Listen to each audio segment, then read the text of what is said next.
Hi, പുതിയൊരു വീഡിയോയിലേക്ക് സ്വാഗതം. അപ്പോൾ ഇന്നൊരു ഗോതമ്പ് ദോശയുടെ റെസിപ്പിയുമായിട്ടാണ് വന്നിരിക്കുന്നത്. അപ്പോൾ ഇതിനായിട്ട് 1.5 കപ്പ് ഗോതമ്പ് പൊടിയാണ് ഞാൻ എടുത്തിരിക്കുന്നത്. അപ്പോൾ അതിനായിട്ട് ഒരു ചെറിയ അരപ്പ് തയ്യാറാക്കേണ്ടതുണ്ട്. അപ്പോൾ 1/2 കപ്പ് തേങ്ങ, ഒരു ചെറിയ സവാള, ഒരു പച്ചമുളക്, ഒരു ചെറിയ കഷ്ണം ഇഞ്ചി, പിന്നെ കുറച്ച് കറിവേപ്പില. ഇതൊന്ന് അരച്ചു കൊണ്ടുവരിക. വളരെ നേർമയായിട്ടൊന്നും അരയ്ക്കണ്ട, ഒരു സാധാരണ തരിതരിപ്പോട് കൂടി അരച്ചാൽ മതി. എന്നിട്ട് പാകത്തിന് നോർമൽ വാട്ടർ ചേർത്ത് ഒന്ന് കുഴച്ചെടുക്കാം. പാകത്തിന് ഉപ്പും ചേർത്ത് ഒന്ന് കലക്കിയെടുക്കുക. അപ്പോൾ നമുക്കൊരു സ്മൂത്ത് ബാറ്റർ ആകുന്നവരെ, അതായത് ഒരു തിക്ക് ബാറ്ററാണ് വേണ്ടത്. സാധാരണ ദോശയ്ക്ക് എന്നുള്ള പോലെ അത്രയും ലൂസാവരുത്. ഒരു തിക്ക് ബാറ്റർ റെഡിയാക്കി എടുക്കാം.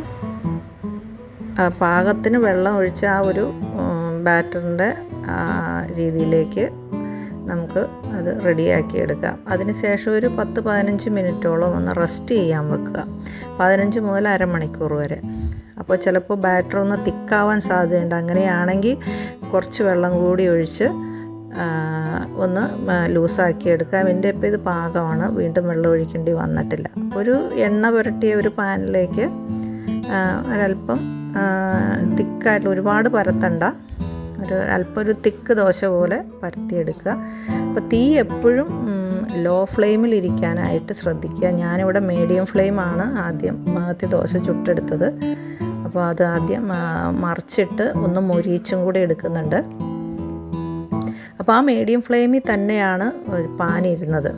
അപ്പോൾ അത് വെച്ച് ഞാൻ രണ്ടാമത്തെ ദോശയും ആ മീഡിയം ഫ്ലെയിമിൽ തന്നെയാണ് ചുട്ടെടുക്കാനായിട്ട് കോരി ഒഴിച്ചത്. അപ്പോൾ ആ ചൂട് അല്പം കൂടുതലായിരുന്നു. അപ്പോൾ നോക്കൂ, ഞാൻ ആ മീഡിയം ഫ്ലെയിം ചൂടിൽ ദോശ ചുട്ടപ്പോൾ സംഭവിച്ചത് കണ്ടോ?